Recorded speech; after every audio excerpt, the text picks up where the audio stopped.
Hi, it's me, Dahlia from Mandaleecards. Welcome back. I have not been crafting too much. If you follow me on social media, you would know that I recently got a little puppy, and her name is Luna, and we've been acclimating her to her new home. Because she's so young, she does require a lot of attention to make sure that she doesn't get into any kind of mischief, and also housebreaking, as well as getting her into a routine. So the little bit of crafting that I have been doing has been very small, like embellishments and a couple of items for Halloween. And because I can't really sit at my desk and monitor what she's doing, most of my crafting I've done sitting on the couch where I can keep her within eyesight. So lately I've been obsessed with crepe paper, and I've done anywhere from rosettes, which I'm still trying to get the handle of. So yeah, I was sitting there doing a bunch of rosettes in all different sizes. I even experimented using needle and thread, but I hate sewing so much that I only did one of these because I just don't like sewing. But you can see the difference in them. I do have to say that when you use the needle and thread, it does come out more frilly and perfectly round versus doing the fanning method, which is much faster. But you do run the chance of your frills not being so even and not being able to maneuver them around, and also them not being in a perfect circle. But you can see how fast they do go. And then you just staple it. I mean, you go all the way around, but then you staple it in the middle. So I've been doing bunches of those. I've even cut them out using my dies to give it a scalloped edge. The only thing with this, when you run it through your die cutting machine, it does flatten it out. But I even experimented dipping the ends in glitter. And then this one got caught, but this was my sample, so I tried it. I might go back to that. Here's another one that I did with glitter. And this is that chunky glitter, so it came out pretty cute.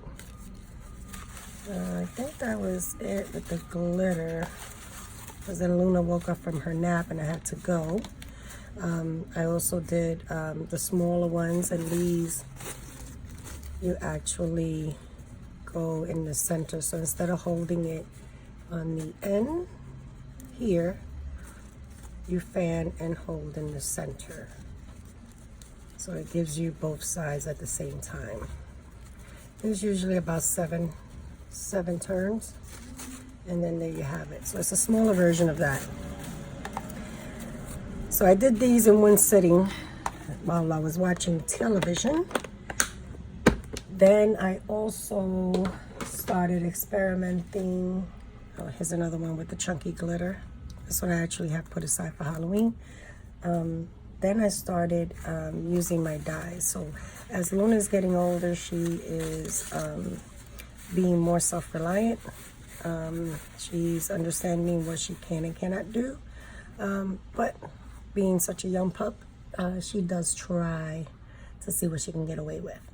So then I started making flowers, and I made these using different colors of crepe paper, and I sat down and I just cut a bunch of dies, and I'll show you how I did that. I did experiment with different flower dies. This one actually has glitter. I added glitter to that one. I added glitter to this one. This was a multicolored glitter. This one was white. this one for Halloween. I made it green and really went crazy with the glitter, but I like the way that looked. The orange one, I added gold. And I did a purple one with iridescent glitter. And to do that, all I did was use the spray adhesive over the flower and then just sprinkle the glitter on and let it completely dry because it is very sticky. So to do this, I cut 7 layers, and I'm actually going to show you. I'll do one with you now. So using a scrap piece of paper, and this paper is about 2 inches wide. What you really need is for it to be able to fit your die. And I'll show you the die I had in a minute. So my die, as you can see, sorry about all the noise. Luna had me up super early today, well, last night or early this morning. And now she's sleeping, now I'm wide awake. But it just, the width of your scrap piece of paper just needs to be able to cover the width of your die. And this is totally your discretion how many layers you want. I personally did 7 for that one.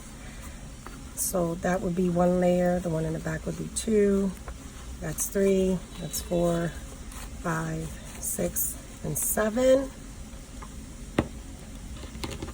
And I just trim that off, and this is what I'm going to die cut into. So I ran one through my machine, and let me just grab that.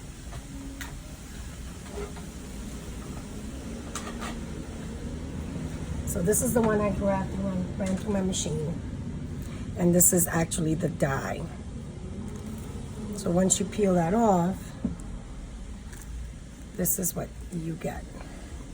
Now those 7 layers are squished together, and this is the most tedious part. So using a mini brad, I am so sorry.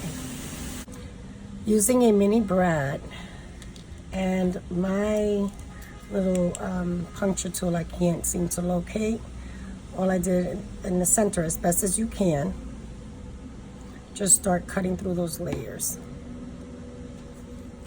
and push the brad through. Now this is crepe paper, so it pushes through very easy. Makes it a little difficult for me because of the length of my nails.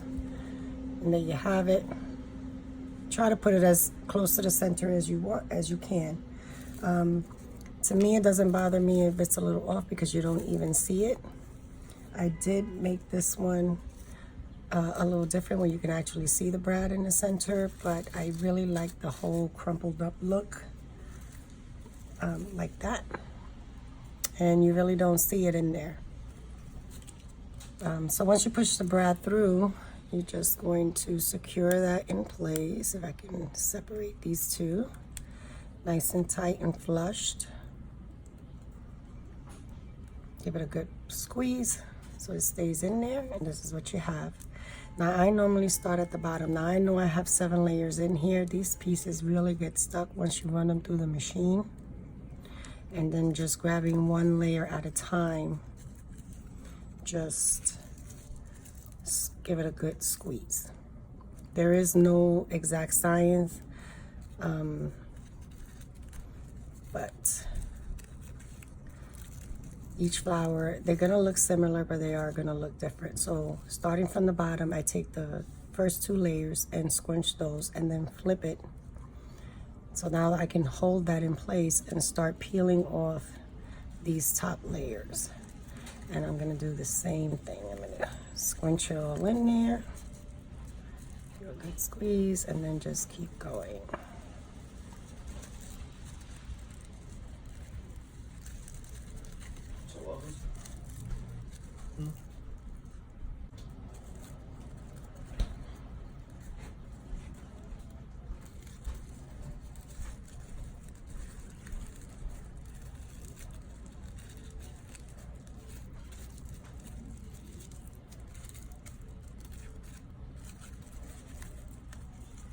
Okay, so after I do that last layer, this is what you have.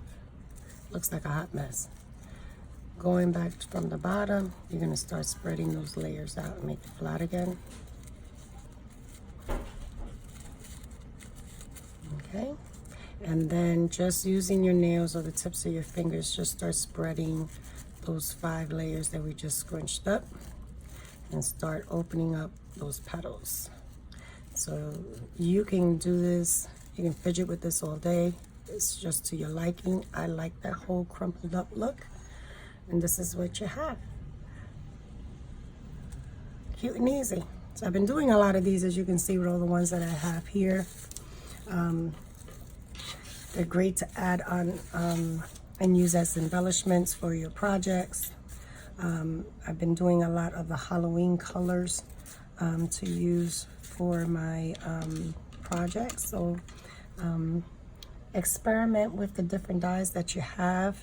This one seemed to work the best for me. I did try with a smaller one, but I can just see that trying to separate these layers are going to be almost impossible, and I don't think I'll get the same result as I did with this one.